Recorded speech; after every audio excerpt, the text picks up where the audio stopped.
Kolkata murder rape case में बहुत सारे खुलासे हुए हैं। अभी हाल ही में सीबीआई के द्वारा संजय नाम का जो बंदा है, मुख्य आरोपी है, उसका पॉलीग्राफ टेस्ट करवाया गया। पॉलीग्राफ टेस्ट में बहुत सारी बातें निकल कर आई हैं। क्या कुछ संजय ने बताया है पॉलीग्राफ टेस्ट में, उस बारे में तो बात करेंगे ही करेंगे। आज मैं आपको और बहुत सारी जानकारी देना चाह रहा हूँ। पहला तो ये कि पॉलीग्राफ टेस्ट होता क्या है, पॉलीग्राफ टेस्ट कैसे किया जाता है, इसकी ऑथेंटिसिटी क्या है, सुप्रीम कोर्ट के इस बारे में क्या गाइडलाइंस हैं, और इस पूरे मामले में पॉलीग्राफ से कौन कौन सी बातें निकल कर आई हैं, आज हम ये चर्चा इस पर्टिकुलर लेक्चर में करने जा रहे हैं। तो लास्ट तक जुड़े रहना और अधिकतर उन लोगों तक शेयर करना जिनको लगता है आपको कि इन बातों को जानना चाहिए। स्पेशली वकील, पुलिस वाले और आम जनता, इन सभी को इस बारे में जानना चाहिए। आइए जुड़ जाइए इस लेक्चर से। तो पॉलीग्राफ जो टेस्ट है वो नार्को टेस्ट से अलग होता है। इसमें आरोपी को बेहोशी का इंजेक्शन नहीं लगाया जाता है, बल्कि कार्डियो कफ जैसी मशीनें लगाई जाती हैं। इन मशीनों के जरिए ब्लड प्रेशर, नब्ज, सांस, पसीना, ब्लड फ्लो, इन सबको मापा जाता है। इसके बाद आरोपी से सवाल पूछे जाते हैं। झूठ बोलने पर वो घबराता है और उससे मशीन पकड़ लेती है। इस तरह का टेस्ट पहली बार, आपकी जानकारी के लिए बता दूं, 19वीं सदी में इटली के अपराध विज्ञानी थे सेज़रे लोम्ब्रोसो, जिन्हें क्रिमिनोलॉजी का फादर कहा जाता है, उन्होंने किया था।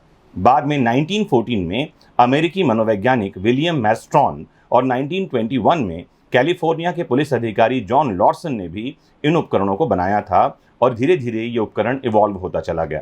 2010 में Selvi versus state of Karnataka के मामले में सुप्रीम कोर्ट ने कहा था कि पॉलीग्राफ टेस्ट में आरोपी की कही गई बातों को सबूत नहीं माना जाना चाहिए, बल्कि यह सिर्फ सबूत जुटाने के लिए एक जरिया हो सकता है। ऐसे में समझना यह है कि अगर पॉलीग्राफी टेस्ट में कोई हत्या आरोपी जो है मर्डर में इस्तेमाल हथियारों की लोकेशन बताता है, तो उसका बताई गई बात जो है उसे सबूत नहीं माना जाता, लेकिन लोकेशन से जब हथियार बरामद हो जाते हैं तो उसे सबूत माना जाता है। इस मामले में कोर्ट ने यह भी कहा था कि हमें यह समझना चाहिए कि इस तरह के टेस्ट के जरिए किसी व्यक्ति की मानसिक प्रक्रियाओं में जबरन घुसपैठ करना भी मानवीय गरिमा और उसकी निजी स्वतंत्रता के अधिकारों के खिलाफ होगा। तो एक पॉलीग्राफी जो मशीन होती है उसमें सेंसर लगे होते हैं, कई सारे कंपोनेंट होते हैं। इन सभी सेंसर को एक साथ मेजर करके किसी व्यक्ति के साइकोलॉजिकल रिस्पॉन्स का पता लगाया जा सकता है। इसे ऐसे समझते हैं कि किसी व्यक्ति को झूठ बोलते समय कुछ घबराहट होती है या उसकी हार्ट बीट चेंज हो जाती है, तो मशीन उसे पता कर लेती है। कौन कौन से कंपोनेंट हैं? एक तो होता है न्यूमोग्राफ, व्यक्ति के सांस लेने के पैटर्न को रिकॉर्ड करता है ये, और सांस लेने की गतिविधि में बदलाव का पता लगाता है। एक होता है कार्डियोवास्कुलर रिकॉर्ड, यह किसी व्यक्ति की दिल की गति और ब्लड प्रेशर को रिकॉर्ड करता है और उसमें हुए बदलावों को इंगित करता है। एक होता है गैल्वेनोमीटर, यह मशीन स्किन पर आने वाले पसीने की ग्रंथि में बदलाव को नोटिस करती है और उसे इंडिकेट करती है। और एक होता है रिकॉर्डिंग डिवाइस, यह पॉलीग्राफ मशीन के सभी सेंसर से मिलने वाले डेटा को रिकॉर्ड करता है और उनका एनालिसिस करता है। तो अभी तक तो आपको ये समझ में आ गया होगा कि पॉलीग्राफ क्या होता है, जहां पर में व्यक्ति के शरीर में हुए बदलावों से पता लगाया जाता है कि वो सच बोल रहा है या झूठ बोल रहा है। शुरुआत में उससे ऐसे प्रश्न पूछे जाते हैं जिसका उत्तर प्रश्न पूछने वाले को पहले से पता होता है, और कुछ प्रश्न उससे ऐसे पूछे जाते हैं जो वो झूठ या सच में आंसर दे सके, जिससे पता चलता है कि उसका बॉडी जो है किस तरह से पैटर्न बना रही है सच और झूठ में। सबसे पहले जो सवाल पूछे जाते हैं उनके जवाब हाँ या ना में मांगे जाते हैं। ऐसा जांचने के लिए किया जाता है कि जब व्यक्ति सच बोल रहा है तो वो कैसा उत्तर दे रहा है और झूठ बोलने पर कैसा उत्तर दे रहा है।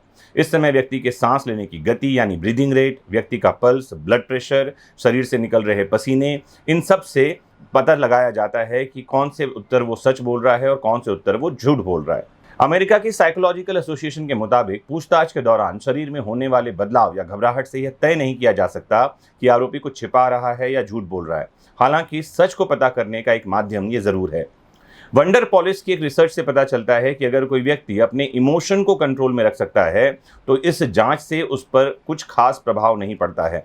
मतलब ये कि कोई व्यक्ति अगर अपने सांस पर नियंत्रण कर सकता है, अपने इमोशंस को कंट्रोल कर सकता है, तो वो आसानी से झूठ बोलकर निकल सकता है। इसीलिए पॉलीग्राफ को बहुत ज़्यादा ऑथेंटिक नहीं माना जाता। और ये जो पॉलीग्राफी टेस्ट है इसमें भी बहुत रिसर्च और होने की आवश्यकता है। पॉलीग्राफी जैसा ही एक टेस्ट और होता है नार्को टेस्ट, लेकिन आपको जानकारी दे दूं, अभी जो कोलकाता मर्डर रेप केस है इसमें पॉलीग्राफी टेस्ट हुआ है, नार्को टेस्ट नहीं हुआ है। लेकिन क्योंकि आज हम इस बारे में बात कर रहे हैं तो थोड़ी सी जानकारी आपको नार्को के बारे में भी दे दूं। नार्को टेस्ट में साइकोएक्टिव दवाएं दी जाती हैं, जिसे ट्रुथ ड्रग भी कहा जाता है, यानी सच की दवा। इसमें कुछ दवाएं होती हैं, जैसे सोडियम पेंटोथेल बहुत आमतौर पर यूज़ किया जाता है, स्कोपोलामाइन आमतौर पर यूज़ किया जाता है, और सोडियम अमाइटल, ये कुछ ऐसे ड्रग हैं जो यूज़ में लाए जाते हैं।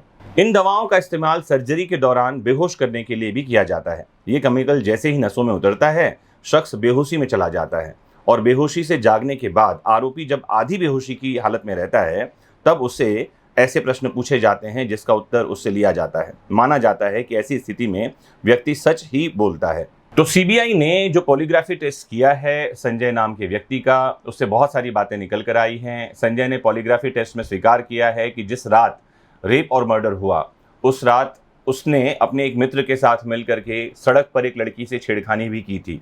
वो कोलकाता के ही एक रेड लाइट एरिया में भी गया था, और सुबह 4 बजे के आसपास जब वो बहुत नशे की हालत में था, हॉस्पिटल में घुसकर उसने मर्डर और रेप दोनों करना स्वीकार कर लिया है।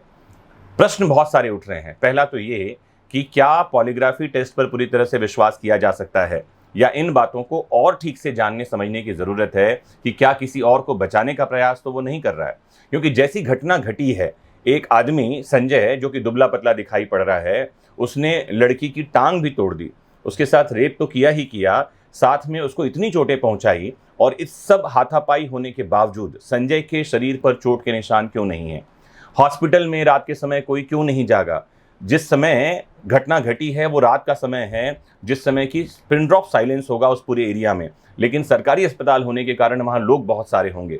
इसके बाद आनन फानन में जो सेमिनार हॉल है उसकी रिपेयरिंग क्यों करवा दी गई, वहाँ पुताई क्यों करवा दी गई? वो कौन लोग थे जिन्होंने सेमिनार हॉल में तोड़फोड़ किया? और बहुत सारे ऐसे प्रश्न हैं जिनका उत्तर चाहिए। सिर्फ संजय को आरोपी बनाकर उसे दोष सिद्ध करवा के फांसी पर चढ़ा देना, मुझे लगता है कि ये समस्या का समाधान नहीं होगा। इसके पीछे क्या बातें हैं वो भी उजागर होनी चाहिए। आप जुड़े रहिए हमारे इस लेक्चर सीरीज से, जहां हम ऐसे ही देश से जुड़ी अपराध की घटनाओं को आपके सामने लेकर आते हैं और उससे स्पष्ट तरीके से उस घटना और घटना से जुड़ी अन्य कानून की जानकारी आप तक पहुंचाते रहते हैं। मुझे उम्मीद है कि आज का ये टॉपिक आपको बहुत पसंद आया होगा। कमेंट बॉक्स में ज़रूर जुड़कर बताइए कि आपको क्या लगता है, ये जो घटनाएं देश में घट रही हैं उसका समाधान क्या हो सकता है। नमस्कार, जय हिंद।